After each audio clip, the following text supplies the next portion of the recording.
I'm Miriam. The silence in my lake house is a stark contrast to the chaos that once filled these walls. As I sit by the window, sipping a glass of wine and watching the stars flicker over the water, I'm reminded of the journey that led me here. It all started on a fateful October evening, a night that would change everything. I pulled up to my lake house, the place I'd been dreaming about all week. The drive from the city had been long, but I was looking forward to a peaceful weekend away from the demands of work and family. However, as soon as I stepped out of the car, I knew something was wrong. The first thing I heard wasn't the wind or the lake, it was laughter. Loud, careless laughter echoing from inside my house. I froze on the porch, grocery bag still in hand, as someone turned up the music. Through the window, I saw faces, strangers dancing under my lights. And right in the center stood my brother's wife, Bella, drink in hand, smirking like she owned the place. When she spotted me, her smile twisted. "Why is this stupid Leech here? Get out!" she yelled. For a moment, I was stunned. I couldn't believe what I was hearing. But then, something inside me snapped. I didn't argue. I just smiled and said, "Okay." But what happened after that, she never saw coming. Let me take you back a bit. I'm a 38-year-old graphic designer in Seattle. For the past 12 years, I've been working myself to the bone, creating beautiful designs for clients while neglecting my own well-being. My colleagues joke that I'm the workhorse of the office. I keep things running smoothly when everything else falls apart. When my boss had a family emergency last month, I took over his projects and worked day and night until I was exhausted. By Friday, I was running on fumes, dreaming of one thing, my lake house in the mountains. That cabin isn't big or fancy, but it's mine.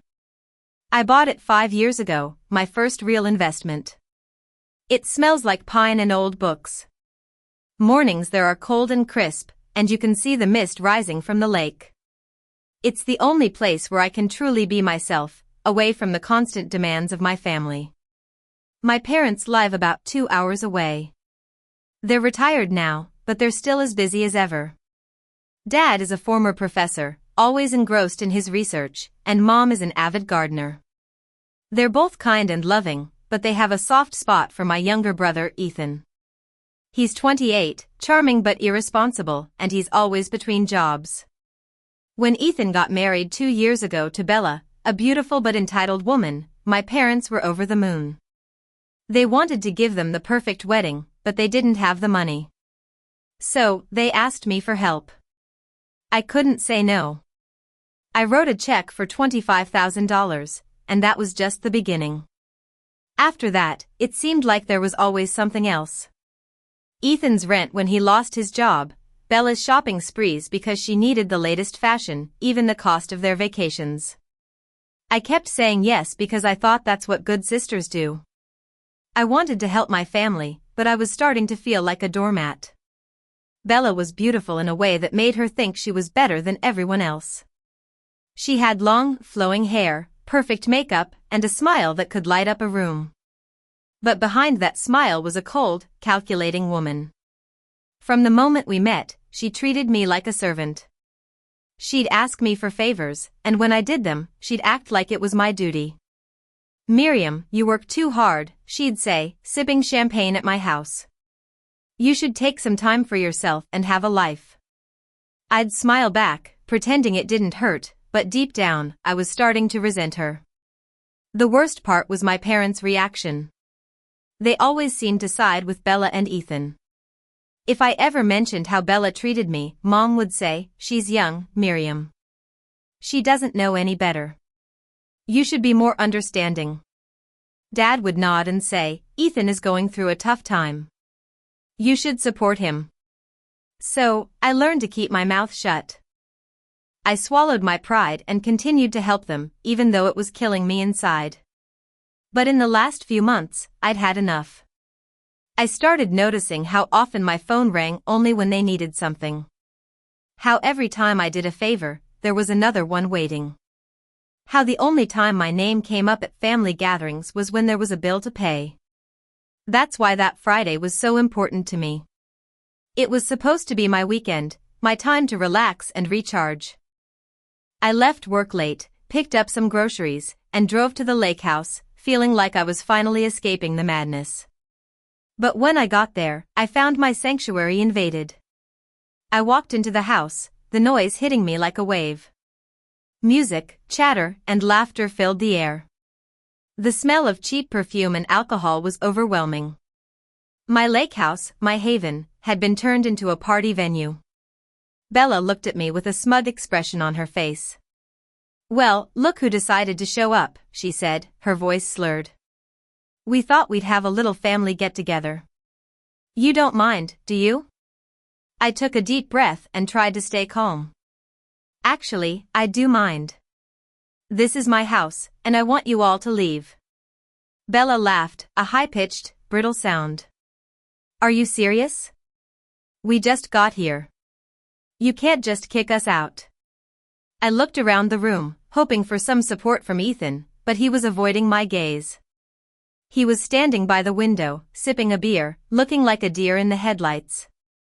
"Ethan, say something," I pleaded. But he just shrugged and looked away. That's when Bella turned to her family and friends, waving her glass in the air. "Why is this stupid Leech here? Get out." The word hit me like a punch in the gut. I felt my face flush with anger and humiliation. For a moment, I wanted to lash out, to tell her what I really thought. But then, I remembered all the times I'd let her walk all over me. I decided it was time to take a stand. I picked up my car keys from the counter and looked her in the eye. "Okay. I'll leave. But this is the last time. You've crossed the line." I walked out of the house, feeling a sense of relief wash over me. As I drove away, I realized that I'd been living in a prison of my own making. I'd been so afraid of hurting my family's feelings that I'd neglected my own. But no more. When I got home, I sat down at the kitchen table and opened my banking app. I looked at all the money I'd spent on Ethan and Bella over the past 2 years. It was more than $60,000. I felt sick to my stomach. I'd been so naive, thinking that my kindness would be appreciated. That night, I made a decision. I decided to cut them off. I closed my emergency account that they had access to and canceled all the automatic payments. It was a difficult decision, but I knew it was the right one. The next morning, I woke up feeling a sense of clarity. I was no longer the doormat I used to be. I was a strong, independent woman who was going to take control of her life. A few days later, my phone rang. It was Ethan. "Miriam, what the hell happened?"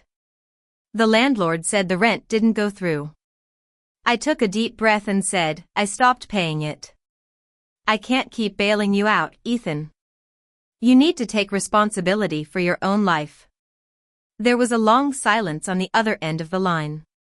Then, he said, "You can't just do this to me. I'm your brother." I replied, "I'm sorry, Ethan, but you've had your chance. You and Bella have been taking advantage of me for too long. It's time for you to grow up." I hung up the phone, feeling a sense of closure. It wasn't easy, but I knew it was the right thing to do. After that, the calls and texts started coming in. Bella sent me a series of angry messages, calling me selfish and ungrateful. But I didn't respond. I blocked her number and focused on moving on with my life. A week later, my mom called. "Miriam, what's going on? Ethan is really upset. He says you're cutting him off." I took a deep breath and said, "Mom, I've had enough. They've been using me for years, and I'm not going to take it anymore." Mom sighed. "I know it's hard, Miriam, but they're your family. You should try to work things out." I replied, "Mom, I've tried. But they don't respect me. They only care about what I can do for them. It's time for me to set some boundaries." Mom was silent for a moment. Then, she said, "I understand, Miriam. I just hope you don't regret it." I hung up the phone, feeling a bit sad but also relieved. I knew that my relationship with my family would never be the same, but I was okay with that. I needed to take care of myself first. Over the next few months, I focused on my work and my own well-being. I started going to the gym, taking up meditation, and spending more time with my friends. I also went back to my lake house, but this time it was different. It was peaceful and quiet, and I felt like I could finally breathe. One day, my mom called again. "Miriam, I have some news. Ethan and Bella are getting divorced." I was shocked. I didn't know what to say. "I'm sorry to hear that, Mom. How's Ethan doing?" Mom said, "He's doing okay. He's realized that he's been making some mistakes. He's looking for a new job and trying to get his life back on track." I was happy to hear that. I knew that Ethan had the potential to be a great person, but he'd been held back by his bad choices. A few weeks later, Ethan called me. His voice was hesitant. "Miriam, I just wanted to say thank you. You were right. I've been taking you for granted, and I'm sorry." I felt a lump in my throat. "It's okay, Ethan. I'm just glad you're finally seeing things clearly." He said, "I've also learned a lot about myself. I'm going to work hard to become a better person." I replied, "I believe in you, Ethan. I know you can do it." Over the next few months, Ethan and I started to rebuild our relationship. We went out for coffee, talked about our lives, and supported each other. It wasn't easy, but it was worth it. As the months passed, I noticed a change in my family. My parents started to treat me with more respect, and they stopped siding with Ethan and Bella. They realized that I'd been right all along. One Sunday, I invited my parents and Ethan to dinner at my lake house. It was a bit awkward at first, but as the evening went on, we started to relax and have fun. We laughed, we talked, and we enjoyed each other's company. When they left, my mom gave me a big hug. "Miriam, I'm so proud of you. You've grown into a strong and independent woman." I smiled. "Thank you, Mom. I'm just happy that we're all together again." As I stood on the porch, watching the sunset over the lake, I realized that I'd finally found peace. The chaos and drama of the past were behind me, and I was looking forward to a bright future. Sometimes, the best revenge is not to seek revenge at all. It's to move on with your life, to take care of yourself, and to surround yourself with people who love and respect you. And that's exactly what I've done.